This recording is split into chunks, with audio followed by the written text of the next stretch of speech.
मेरे चैनल से जुड़े हुए सभी स्टूडेंट्स को मेरा नमस्कार। जैसा कि अभी 12th लेवल का रिजल्ट आने वाला है और आपकी एडमिशन प्रक्रिया शुरू होगी, तो उसके रिगार्डिंग मैं आपको एक दो चार सूचना दे रहा हूँ, जिससे कि आप एडमिशन फॉर्म भरें तो आपकी दिक्कत नहीं हो, आपकी किसी प्रकार की प्रॉब्लम्स नहीं आए। देखो, सबसे इम्पोर्टेंट चीज़ तो है कि आप 12वीं पास करते ही आप कॉलेज जाते हैं। कुछ स्टूडेंट आईटी डिपार्टमेंट में अलग अलग जाते हैं, तो वो खुद पे डिपेंड करता है कि मैं क्या पढ़ाई करना चाहूँगा, क्या नहीं करना चाहूँगा।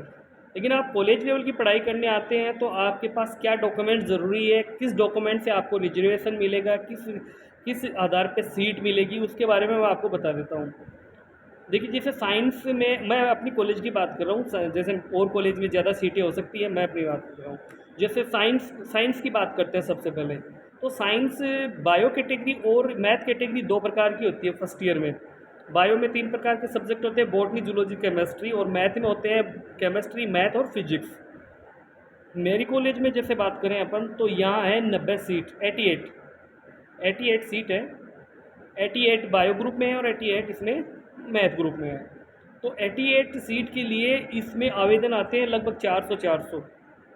तो 400 में से सिर्फ 88 सेलेक्ट होते हैं, और वो होते हैं रिजर्वेशन सिस्टम के आधार पे। General, EWS, ST, SC, MBC और ओबीसी। जैसे ओबीसी की 11 सीट है, एससी की 8 सीट है, ऐसे अलग अलग। तो इनमें इम्पोर्टेंट रोल किसका रहता है? इम्पोर्टेंट रोल रहता है कास्ट सर्टिफिकेट का। आपके पास कास्ट सर्टिफिकेट होगा तो ही आपको रिजर्वेशन सिस्टम इसमें दिया जाता है। जैसे मान लीजिए जनरल कैटेगरी में है, तो आपके पास ईडब्ल्यूएस का सर्टिफिकेट होना चाहिए, ईडब्ल्यूएस की अलग सीट होती है।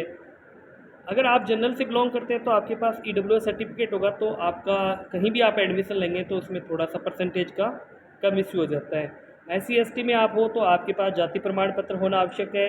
अगर ओबीसी में हो तो आपके पास जाति प्रमाण पत्र होना आवश्यक है। कहने का मतलब ये है कि अगर आपके पास जाति प्रमाण पत्र नहीं होगा तो आपको उस कैटेगरी में नहीं लेके उसको जनरल में ही कन्वर्ट कर दिया जाएगा। जैसे मान लीजिए आप एससी में हो और आपने जाति प्रमाण पत्र नहीं लगाया, तो आपको आपकी जनरल में गिनती की जाएगी। और अगर आप जनरल में हैं और आपके पास ईडब्ल्यूएस सर्टिफिकेट है, तो आप ईडब्ल्यूएस लगा दीजिए इसमें, ताकि आपकी गणना है वो ईडब्ल्यूएस में की जाएगी। तो इससे आपको सीट मिलने में फ़ायदा होगा। कुछ मोस्ट इम्पोर्टेंट डॉक्यूमेंट्स इसमें, जैसे मैं एक बात और कहना चाहूँगा सभी स्टूडेंट से, आपके या भाई देख रहा है, बहन देख रहा है, माता पिता जो भी देख रहा है, कि आप एडमिशन दिलाने से पहले स्टूडेंट्स का अकाउंट ज़रूर खुलवा लेना, बैंक में अकाउंट। क्योंकि बैंक अकाउंट अगर एक बार एडमिशन फॉर्म में अटैच हो जाएगा, जन आधार से अटैच हो जाएगा, तो स्टूडेंट्स को स्कॉलरशिप लेने में कोई दिक्कत नहीं आएगी। जैसे अब बहुत से स्टूडेंट्स को स्कॉलरशिप लेने में दिक्कत आ रही है, क्योंकि इस 70 से क्या लागू किया गया था कि स्टूडेंट पहले अपने माता जी का अकाउंट जन आधार में रखते थे, तो उसमें अब ट्रेजरी ने पेमेंट डालना मना कर दिया, क्योंकि कैंडिडेट का अकाउंट है तो कैंडिडेट के अकाउंट में ही पैसा जाना जाना चाहिए। तो ये सिस्टम है, तो इस बार से कैंडिडेट के खुद के अकाउंट में पैसा जाएगा। तो आप अगर स्टूडेंट का अकाउंट नहीं खुलवाया तो आपने खुलवाइए और उसको जन आधार में अटैच भी करवा दीजिए। सबसे इम्पोर्टेंट पहला कागज़ इसमें है जन आधार, फिर कैंडिडेट का आधार कार्ड, फिर आपकी 10वीं की मार्कशीट, 12वीं की मार्कशीट, फिर आपके पास जाति प्रमाण पत्र। और अगर आपने किसी भी संस्था में, प्राइवेट या रेगुलर कॉलेज में, स्कूल में पढ़े हो आप, तो वहाँ पे आपने अगर एनएसएस लिया है, स्काउट लिया है, तो उसका सर्टिफिकेट होगा। अगर है तो उसको ज़रूर लगाइएगा, सर्टिफिकेट से 3% की छूट होती है। ठीक है। उसके बाद अपन बात करते हैं, आधार कार्ड हो गया, बैंक की पासबुक। बैंक की पास खुद कैंडिडेट की होनी चाहिए, ये मोस्ट इंपॉर्टेंट। एक शपथ पत्र है जो आपको फॉर्म भरते समय निकलेगा, तो उसको भर के आप जमा कराइए। किसी प्रकार की लापरवाही नहीं करनी है, क्योंकि आपकी एक छोटी सी लापरवाही आपका एडमिशन ख़राब कर सकती है, और आपकी एक छोटी सी लापरवाही आपके स्कॉलरशिप में प्रॉब्लम खड़ी कर सकती है। क्योंकि ये आपको पता है ऑनलाइन सिस्टम है, ऑनलाइन सिस्टम में सब कुछ एक्यूरेट, साफ, स्वच्छ चलता है। एक चीज़ का ध्यान और देंगे, अभी बहुत से स्टूडेंट्स की स्कॉलरशिप पेंडिंग पड़ी है। मैं पिछले 6 साल से स्कॉलरशिप पोर्टल देख रहा हूँ, तो उसमें मैं ये नोटिस करता हूँ कि स्टूडेंट का कॉलेज में नाम तो है, जैसे एग्जांपल बता लीजिए सुनीता वर्मा,